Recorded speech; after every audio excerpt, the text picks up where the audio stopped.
Bonjour les élèves. Aujourd'hui, on va commencer notre première leçon du deuxième semestre, la géométrie, la démonstration logique.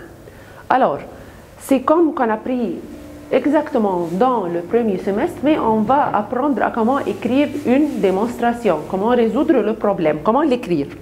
Dans la figure ci-contre, j'ai mesure de l'angle DCB égale 65. Mesure de l'angle ECA égale 125. Faites attention, je dois placer les mesures sur la figure.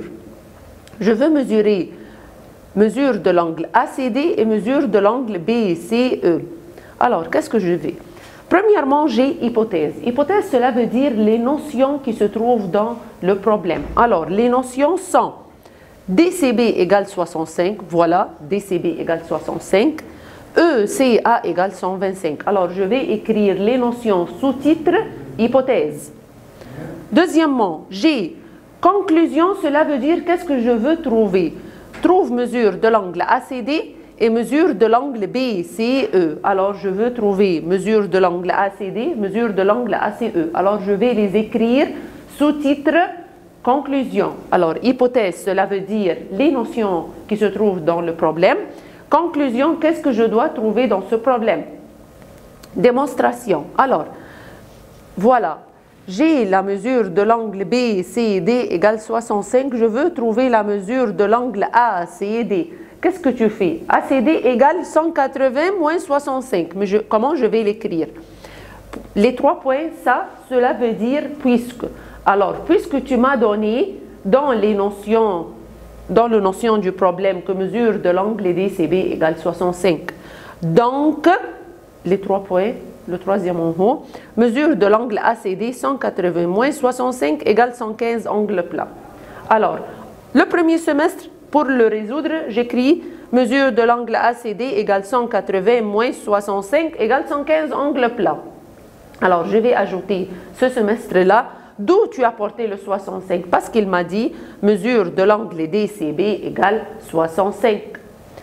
Pour trouver la mesure de l'angle BCE, qu'est-ce que je fais? Mesure de l'angle BCE égale 180 moins 125 égale 55 angle plat.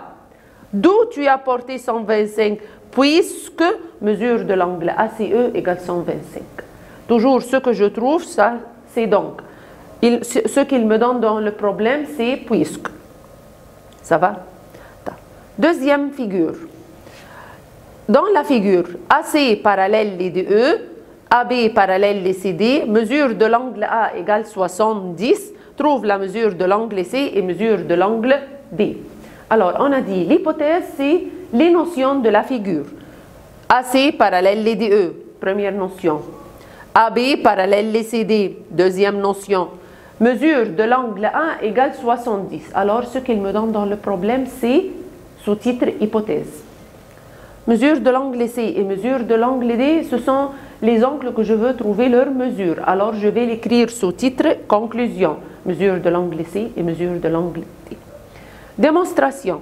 Premièrement, je vais trouver la mesure de l'angle C. Qu'est-ce que tu disais dans le premier semestre? Mesure de l'angle C égale mesure de l'angle A égale 70, alterne interne. Voilà. Mesure de l'angle C égale mesure de l'angle A égale 70, alterne interne. D'où tu as porté que mesure de l'angle A 70? Voilà, il a donné dans l'hypothèse que mesure de l'angle A 70. Puisque mesure de l'angle A égale 70.